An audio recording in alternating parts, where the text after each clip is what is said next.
৩২ বছর কারাজীবনে ২৬ জনকে ফাঁসিতে ঝুলিয়ে মৃত্যু নিশ্চিত করেছেন জল্লাদ শাহজাহান। তবে এর মধ্যে বঙ্গবন্ধু শেখ মুজিবুর রহমানকে সপরিবারে হত্যা মামলার ৬ আসামি, ৪ জন যুদ্ধাপরাধী, জঙ্গি নেতা বাংলা ভাই ও এরশাদ শিকদারকে ফাঁসিতে ঝুলানোর পর দেশব্যাপী ব্যাপক আলোচনায় এসেছিলেন তিনি। সোমবার আবারও আসলেন গণমাধ্যমের শিরোনামে।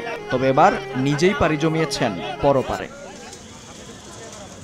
রোববার মধ্যরাতে সাভারের ভাড়া বাসায় বুকে ব্যথা অনুভব করেন তিনি। পরে বাড়িওয়ালা আর ভাড়াটিয়ারা মিলে সোহরাওয়ার্দী মেডিকেল কলেজ হাসপাতালে নিয়ে আসেন তাকে। চিকিৎসাধীন অবস্থায় ভোর ৫:৩০টায় তাকে মৃত ঘোষণা করেন কর্তব্যরত চিকিৎসক। পরিবার জানায় দীর্ঘদিন ধরেই তিনি শ্বাসকষ্টে ভুগছিলেন। জল্লাদ শাহজাহান আমার বাসায় ৬ তলা ভাড়া ছিল, পকেট রুমের মধ্যে ব্যাচেলার হিসেবে। তো ৩:৩০ থেকে ৪টার মধ্যে উনি ব্যথা অনুভব হয়। তো আশেপাশে ভাড়াটি আমাকে ডেকে উঠাচ্ছে যে আপনি ভাড়াটি অসুস্থ, ওনাকে তাড়াতাড়ি আপনি আসেন। তো তাদের ডাকে আমি আরও আশেপাশে ভাড়াটিয়ার লোকের সাথে সম্পর্ক হয়ে আমি ওনাকে দেখলাম যে অসুস্থ। দূরত্ব আমার নিজস্ব পরিবহন দ্বারা আমি সোহরাওয়ার্দী হাসপাতালে নিয়ে আসছি। আনার পরে জরুরি বিভাগে চিকিৎসা নিয়েছি। নেওয়ার পরে আপনাকে ৫:৩০টায় ডাক্তার মৃত ঘোষণা করেছে। নগদের কাছে সব গ্রাহকই প্রিয়, তাই তো সারা দেশে ক্যাশ আউট চার্জ সবচেয়ে কম। স্বাভাবিক মৃত্যু হয়েছে, যেহেতু আগের তো এটা রোগ, যেহেতু আগের তো রোগ। ভাই হারাইছে যে কষ্ট, ভাই হারাই গেছে কষ্ট না, তাহলে বাবা কষ্ট বললে আর কি হবে।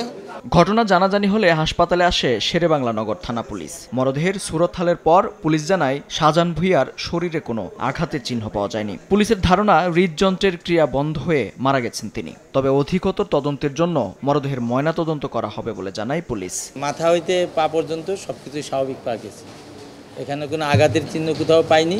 আপনার সনদপত্রে লেখা আছে as a case of brought death with history of unknown. মানে এই মৃত্যুর সংক্রান্তে তাদের মতামত অজানা বুঝায়।